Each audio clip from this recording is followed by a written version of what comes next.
नमस्ते दोस्तों, आप सबका स्वागत है एवलॉन आरा बाय रीन्स चैनल पे। आज हम बात करेंगे सूर्य की, यानी कि सन की, जो सभी प्लैनेट्स का राजा कहा जाता है। सूर्य जो है सभी प्लैनेट्स में सभी प्लैनेट्स का राजा है और उसकी जो क्वालिटीज होती हैं लीडरशिप क्वालिटीज होती है। इसीलिए आज सबसे पहले हम उसी को लेंगे, उसी के बारे में बात करेंगे। कुंडली में 12 भाव होते हैं और उन 12 भाव में जो सूर्य है उसकी प्लेसमेंट कहाँ है और 12 भाव में उसका क्या असर होता है हमारी लाइफ में, हेल्थ को लेके, पैसे को लेके, हमारे प्रोफेशन को लेके, हमारे रिश्ते नातों को लेके, उसका 12 भाव में क्या इम्पैक्ट हमारी लाइफ पे आता है। सब लोगों की लाइफ पे अलग अलग आएगा, क्योंकि हर कुंडली में सूर्य की प्लेसमेंट 12 भाव में अलग अलग असर दिखाती है। तो आज हम बात करेंगे कि सूर्य का हमारी लाइफ पे क्या इम्पैक्ट आता है। सूर्य जो है लीडरशिप क्वालिटीज का रिप्रेजेंट करता है, ईगो को रिप्रेजेंट करता है। तो जो सूर्य है वो राजा जो राम थे वो सूर्यवंशी थे, वो हमेशा नियम के अनुसार कार्य करते थे। और जो कृष्ण थे वो चंद्रवंशी थे, तो वो थोड़े से इम्पल्सिव थे। तो हमें इस डिफरेंस को जानना बहुत जरूरी है। इसीलिए आज हम बात करेंगे कि हर घर में जो सूर्य है उसकी प्लेसमेंट के हिसाब से हमें हमारी लाइफ पे उसका क्या इम्पैक्ट पड़ेगा। नेगेटिव भी हो सकता है और पॉजिटिव भी हो सकता है। तो पहले बात करते हैं हम फर्स्ट हाउस की। अगर जो सूर्य है हमारे पहले हाउस में यानी कि फर्स्ट हाउस में है तो उसका हमारी लाइफ पे क्या इम्पैक्ट होगा। अगर फर्स्ट हाउस में सूर्य है हमारे, तो व्यक्ति थोड़ा सा हमारी पर्सनालिटी को रिप्रेजेंट करता है, तो थोड़ा सा इगोइस्टिक हो सकता है। अगर नेगेटिव सेंस में हम लें तो थोड़ा सा इगोइस्टिक हो सकता है, अथॉरिटेटिव नेचर हो सकता है। और अगर हम उसको पॉजिटिव वे में लें तो वो लोगों को साथ लेके चलेगा, ज्यादा इगोइस्टिक नहीं होता है, बट उसका नेचर अथॉरिटेटिव होता है और लीडरशिप क्वालिटीज उसमें बहुत अच्छी होती है। लोगों को साथ लेके चलेगा, उसको लोगों से काम कैसे निकलवाना है वो सब उसे अच्छे से आता है। लोगों को बिजनेस बहुत अच्छा करते हैं क्योंकि लीडरशिप क्वालिटीज उनमें होती है। ये उनके नेचर में होता है, क्योंकि फर्स्ट हाउस हमारा खुद का होता है, सेल्फ का होता है। सेकेंड हाउस में अगर सूर्य है तो सेकेंड हाउस होता है हमारा फैमिली का, हमारा वेल्थ का। तो ऐसा व्यक्ति अपनी फैमिली पे पैसा खर्चा करता है। तो जो व्यक्ति के पास पैसा होगा वो फैमिली पे ज्यादा खर्च करने की सोचता है, फैमिली को अपना हमेशा आगे रखता है, अपने से ज्यादा वो फैमिली के बारे में सोचता है, अगर हमारा सूर्य सेकंड हाउस में है। अब हम बात करते हैं थर्ड हाउस की। थर्ड हाउस होता है हमारा कम्युनिकेशन का, तो हमारे छोटे भाई बहनों का। तो अगर थर्ड हाउस में हमारा सूर्य है तो हमारा जो कम्युनिकेशन है वो बहुत अच्छा होता है। थोड़ा सा अथॉरिटेटिव हमारा कम्युनिकेशन हो जाता है। हमारा जो हम किसी से बात करते हैं तो उसमें थोड़ा सा नेचर हमारा अथॉरिटेटिव दिखता है। और हमारा अगर किसी से प्रॉब्लम होगा तो हमारा इन लॉज के साथ भी प्रॉब्लम हो सकता है, भाई बहनों के साथ प्रॉब्लम होता है। अगर हमारा सूर्य उसमें नीच का बोले या हमारा सूर्य उसमें अगर खराब है तो हमारा जो प्रॉब्लम होगा भाई बहनों के साथ हो सकता है, इन लॉज के साथ हमारा प्रॉब्लम हो सकता है, अगर हमारा सूर्य तीसरे हाउस में है। इस तरीके से हम हर हाउस में सूर्य की प्लेसमेंट के हिसाब से देखते हैं कि हमारा सूर्य, और इसमें ये भी मैटर करता है कि हमारे सूर्य के साथ कौन से प्लैनेट्स बैठे हैं वो भी मैटर करता है। बट मेन होता है कि सूर्य किस हाउस में बैठा है, उस हाउस की क्वालिटीज के हिसाब से सूर्य हमें कैसे रिजल्ट्स देगा। अगर आपके फोर्थ हाउस में सूर्य है तो ये माता का और घर से रिलेटेड हाउस होता है। तो इस घर में अगर जिसका भी सूर्य होता है वो पर्सन अपनी माँ से ज़्यादा कनेक्टेड होता है और घर का भी कनेक्टेड होता है। तो ये जो पर्सन के फोर्थ हाउस में सूर्य होता है वो घर पे ज़्यादा खर्चा करता है, यानी कि प्रॉपर्टी में घर पे ज़्यादा इन्वेस्ट करेगा, माँ से ज़्यादा कनेक्टेड रहेगा, माँ के ऊपर ज़्यादा खर्चा करेगा। अगर इस पर्सन का फिफ्थ हाउस में सूर्य होता है तो ये होता है एंजॉयमेंट का, फन का, बच्चों का, एजुकेशन का। तो वो पर्सन बच्चों पे ज़्यादा खर्चा करेगा, बच्चों के साथ ज़्यादा अटैच रहेगा, बच्चों की पढ़ाई पे ज़्यादा खर्चा कर सकता है, एंजॉयमेंट पे ज़्यादा खर्चा करेगा, बच्चों के साथ ज़्यादा अटैचमेंट रहेगा उसका। इस तरीके से हम डिफाइन करते हैं कि किस तरीके से सूर्य हमारी लाइफ में इम्पैक्ट देता है अलग अलग हाउसेस में। सिक्स्थ हाउस हमारी हेल्थ से, डेली सर्विसेज से जुड़ा होता है, एनिमीज का से जुड़ा होता है। तो जब सिक्स्थ हाउस में सूर्य होता है तो हमारे एनिमीज चाहकर भी हमारा कुछ बुरा नहीं कर सकते। सिक्स्थ हाउस में जब हमारा सूर्य होता है तो हम अपने जो रिस्पॉन्सिबिलिटीज हैं उनको इजीली हम पूरा कर पाते हैं। सिक्स्थ हाउस में सूर्य होने की वजह से हम अपने एनिमीज को से इजीली ओवरकम कर सकते हैं, अपने हेल्थ इश्यूज को इजीली ओवरकम कर सकते हैं।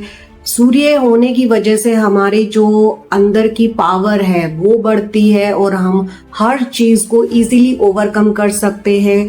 आराम से हमारी अंदर की जो विल पावर है वो बढ़ती है और हम हर चीज को, ऋण, रोग, शत्रु से इजीली ओवरकम कर पाते हैं। बिकॉज ऑफ सूर्य हमारी अंदर की शक्ति बढ़ती है और हम हर चीज से इजीली बाहर आ सकते। अगर हमारे सातवें घर में यानी कि सेवेंथ हाउस में सूर्य है, वो होता है हमारा पार्टनरशिप का और मैरिज का हाउस। तो सातवें घर में अगर हमारे सूर्य बैठा है तो हमारे शुरू के जो 7 से 8-10 साल शादी के होते हैं, थोड़ा सा हमें उसमें मुश्किल आ सकती है इन लॉज के साथ, अपने लाइफ पार्टनर के साथ। तो उसमें हमें थोड़ा सा संभल के रहने की ज़रूरत है, क्योंकि ये हमारा मैरिज का, पार्टनरशिप का होता है। और अगर इसमें बुध है साथ में, अगर यहाँ हमारा बुध बैठा यानी कि मरकरी बैठा है जो हमारा कम्युनिकेशन का कारक होता है, तो हमारी कम्युनिकेशन की वजह से हमें इन चीज़ों में थोड़ा सा इम्प्रूवमेंट हो जाती है और हम इससे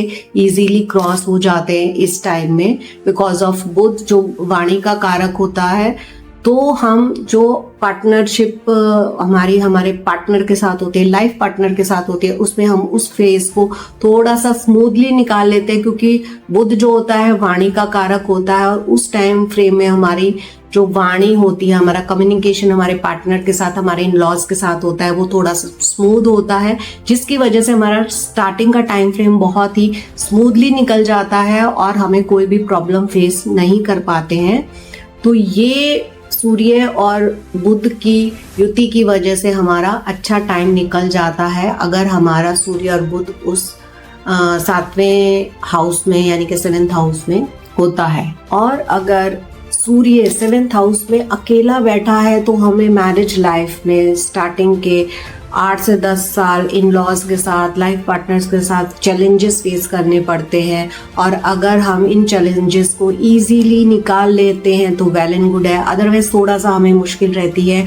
और अगर मरकरी हमारे साथ सूर्य के साथ बैठा होता है तो ये चैलेंजेस हम स्मूथली निकाल लेते हैं, बिकॉज ऑफ कम्युनिकेशन स्किल्स हमारे अच्छे हो जाते हैं, स्मूथली निकाल लेते हैं। अदरवाइज हमें सेवेंथ हाउस में सूर्य अकेला बैठा है तो हमारे लाइफ पार्टनर के साथ और इन लॉज के साथ थोड़े से शादीशुदा जीवन में चैलेंजेस आते हैं। 8th हाउस जो है हिडन नॉलेज का होता है, सीक्रेट्स का होता है। तो इस हाउस की वजह से आपको या तो कोई हिडन नॉलेज मिल सकती है, इनहेरिटेंस से जुड़ा हो सकता है, तो आपको अपने जो पूर्वजों की कोई प्रॉपर्टी मिल सकती है या उससे रिलेटेड आपको कुछ भी मिल सकता है।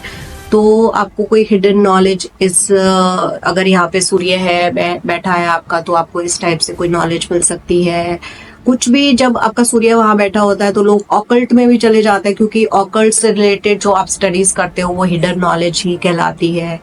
तो आपका इंटरेस्ट उसमें डेवलप हो सकता है, या फिर आपको अपने पूर्वजों का कुछ ऐसा कुछ भी आपको आप सोचोगे भी नहीं और आपको वहां से कुछ प्रॉपर्टी मिल सकती है या ऐसा कुछ मिल सकता है। अगर आपका 8th हाउस में सूर्य है, और ये आपको हेल्थ चैलेंजेस भी दे सकता है, सडन हेल्थ चैलेंजेस। आपने सोचा नहीं होगा, अचानक से आपको कोई सीवियर बीमारी या कुछ भी हेल्थ चैलेंजेस आ सकते हैं अगर सूर्य आपका 8वें भाव में बैठा है यानी कि 8th हाउस में है। 9th हाउस में सूर्य अगर बैठा होता है तो 9th हाउस होता है फादर का, आपका गाइडेंस का, मेंटोर्स का, यानी कि गुरु का। हमारा गुरु हम किसी भी तरीके से लगा सकते हैं, हमारे टीचर्स होते हैं, हमारे मेंटोर्स होते हैं। हायर एजुकेशन होती है, हायर एजुकेशन के लिए अगर आपको ट्रैवल करना पड़े बाहर कहीं भी तो वो होती है। तो इस टाइम फ्रेम में जब आपका सूर्य वहां बैठा है तो ऐसे लोगों को पिता से मतलब पिता की रिस्पेक्ट करनी चाहिए। प्लस आप हायर एजुकेशन में जाते हैं, ऐसे लोगों की एजुकेशन, हायर एजुकेशन बहुत अच्छी होती है। ऐसे लोग अपने गुरुओं का बहुत मान करते हैं, और अगर नहीं करते हैं बाय चांस तो ऐसे लोगों को अपने गुरुओं का, मेंटोर्स का आदर जरूर करना चाहिए। वो लोग बहुत आगे जाते हैं, तो ये चीज का ध्यान रखना चाहिए। और ये लोग मतलब पढ़ाई बहुत अच्छी करते हैं, इनकी हायर एजुकेशन बहुत अच्छी होती है, बिकॉज 9th हाउस में जिनका सूर्य होता है वो लोग बहुत अच्छी हायर स्टडीज करते हैं। जिन लोगों का सूर्य 10वें भाव में होता है, 10वां भाव यानी कि 10th हाउस हमारा प्रोफेशन का होता है, रिकॉग्निशन का होता है। तो जिन लोगों का सूर्य 10th हाउस में होता है उन लोगों को पब्लिक में मान सम्मान मिलता है, रिकॉग्निशन मिलता है। काफी लोग होते हैं जो कितना भी काम कर ले उनको रिकॉग्निशन नहीं मिलता, लेकिन जिनका 10th हाउस में सूर्य होता है उनको उनके काम का रिकॉग्निशन मिलता है, रिस्पेक्ट मिलती है, नेम फेम मिलता है, उनको उनके काम से मिलता है। कई लोगों को क्या होता है कि फैमिली के थ्रू रिकॉग्निशन मिलता है, लेकिन इन लोगों को अपने प्रोफेशन के थ्रू रिकॉग्निशन मिलता है। जो वो लोग काम करते हैं उनके थ्रू वो जाने जाते हैं। तो जिन लोगों का सूर्य 10th हाउस में होता है वो लोग अपने काम के थ्रू नाम, उनका नाम होता है, अपने काम के थ्रू वो लोग जाने जाते हैं। जिन लोगों का सूर्य 11th हाउस में, 11th हाउस होता है हमारा विश फुलफिलमेंट का, फ्रेंड्स का, गेन्स का, यानी कि जो हमने 10th हाउस से काम किया है अब उससे हमने कमाया क्या है, हमको गेन क्या हुआ है, हमें प्रॉफिट क्या हुआ है। यानी कि जो हमने कमाया है अब उसको, जो हमने 10वें हाउस से काम किया था अब उसका जो फल मिलना है वो हमें 11th हाउस से मिलता है। अगर हमारा सूर्य 11वें हाउस में है यानी कि 11th हाउस में है तो हमें हमारे काम का फल मिलता है। हमारा फ्रेंड सर्कल बहुत अच्छा होता है, फ्रेंड्स हमारे बहुत ही स्ट्रांग होते हैं, हमारा सोशल कनेक्शन बहुत अच्छा होता है, हमारे विशेस बहुत अच्छे से पूरी होती है। जितना भी हमने लाइफ में चाहा है ना, हमें बहुत जल्दी हमारी विशेस फुलफिल होती हैं। हमने जितने भी काम किए हैं, हमारी मेहनत जितनी की है ना, हमने 10वें भाव से जितना भी काम किया है उसका रिजल्ट हमें बहुत ही अच्छे से मिलता है अगर हमारा सूर्य 11वें भाव में है। अब कुछ लोग होते हैं ना जिनकी विशेष होता है ना कि लोग आते ही धरती पे है कि भाई इसकी तो बोला नहीं कि विशेष पूरी हो गई, 11वें भाव में सूर्य है ना तो उनकी विशेष झट से पूरी होती है। 10वां भाव हमें कर्म कराता है, 11वां भाव हमारी विशेष फुलफिल कराता है। तो जिनका 11वें भाव में सूर्य, उनकी विशेष झटपट पूरी होती हैं। और लेकिन इन लोगों को अगर नॉनवेज अवॉइड करें तो इनके लिए बहुत अच्छा होता है, तो इन लोगों को नॉनवेज अवॉइड करना चाहिए और इनकी विशेष बहुत अच्छे से पूरी होती हैं। 12th हाउस जो होता है वो इंट्रोस्पेक्शन का होता है, स्पिरिचुअलिटी का होता है, आइसोलेशन का होता है। तो अगर 12th हाउस में सूर्य है तो व्यक्ति को थोड़ा सा वो मैसी होगा, ठीक है ना, सामान इधर उधर बिखरा टाइप, लेकिन उसको थोड़ा सा हेल्थ इश्यूज हो सकते हैं, स्पेशली आंखों से रिलेटेड उसको हेल्थ इश्यूज हो सकते हैं। तो उसको क्या करना चाहिए, उसके रूम में मैक्सिमम सनलाइट आनी चाहिए। तो उसका बेडरूम ऑब्वियसली ईस्ट में होना चाहिए ताकि उसके बेडरूम में मैक्सिमम सनलाइट आए। उसको सनबेदिंग करना चाहिए अर्ली मॉर्निंग, जब सनराइज होता है तो उसको सनबेदिंग करना चाहिए। मैक्सिमम उसको बेडरूम में सनलाइट आनी चाहिए, बिकॉज जब सनलाइट आती है तो बैक्टीरिया जितने भी होते हैं हमारी बॉडी में, हमारे बेडरूम में, हमारे एनवायरनमेंट में, वो मोस्टली खत्म हो जाते हैं। तो उसको ये करना चाहिए। और ये जो उसका 12वें हाउस में मतलब 12th हाउस में जब उसका सूर्य होता है तो उसको थोड़ा सा आइसोलेशन पसंद होगा, लोगों से कटा कटा रहना पसंद होगा।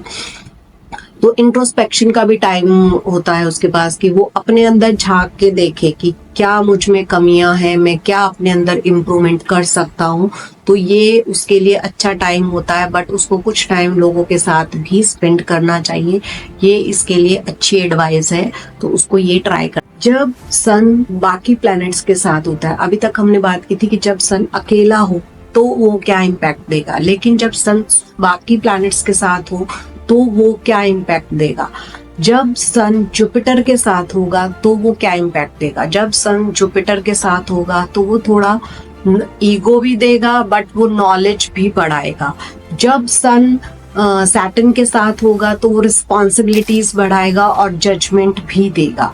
तो ये प्लैनेट्स के साथ अलग इम्पैक्ट देगा, अपना इम्पैक्ट भी देगा बट साथ में वो दूसरे प्लैनेट का भी इम्पैक्ट। सन और मार्स जब इकट्ठे होंगे तो अग्रेसिव भी बनाएंगे बट रिस्पॉन्सिबल भी बनाएंगे। सन और वीनस साथ होते हैं तो रोमांटिक और जेनरस स्पाउस देते हैं। सन और मरकरी जब साथ होते हैं तो कम्युनिकेशन स्किल्स इतनी अच्छी होती हैं कि आपका बिजनेस बहुत अच्छा चलता है। जब सन और मून साथ होते हैं तो जो पर्सन होता है वो थोड़ा इंट्रोवर्ट और कॉशियस होता है। सन और केतु जब साथ आते हैं तो थोड़ा सा व्यक्ति डिटैच होने लग जाता है। और सन और राहु जब आते हैं तो आपको ऐसा लगता है कि आप हर एक चीज को ये रहता है कि मुझे ये चीज चाहिए, उस चीज के आप पीछे भागने लगते हैं। जैसे 11th हाउस में तो आपको रहेगा कि मुझे पैसा कमाना है लेकिन आप पैसा कमा नहीं पाते हैं। तो वो आपको उस चीज के पीछे आपको हर टाइम आपके दिमाग में वो चीज चलती रहेगी बट आप वो कर नहीं पाओगे। तो राहु आपको इस चीज के पीछे लेके जाएगा बट वो आप कर भी नहीं पाओगे। तो इस तरीके से जब अब सूर्य हमारे अलग अलग प्लैनेट्स के साथ कंजंक्शन बनाता है यानी कि युति बनाता है तो उसका इम्पैक्ट अलग आता है। और जब वो इकट्ठा अलग बैठता है, अकेला बैठता है तो उसका इम्पैक्ट हर हाउस में अलग आता है। दोस्तों ये है सूर्य की गाइड डिफरेंट हाउसेस में सूर्य हमें कैसे इम्पैक्ट करता है। और अगर आपको ये पसंद आया है तो आप लाइक, शेयर और सब्सक्राइब ज़रूर कीजिएगा। और नेक्स्ट वीडियो हम मून पे करेंगे तो उसका वेट मत कीजिए, जल्दी से फॉलो कीजिए, सब्सक्राइब कीजिए। Thank you for watching this video. Bye bye.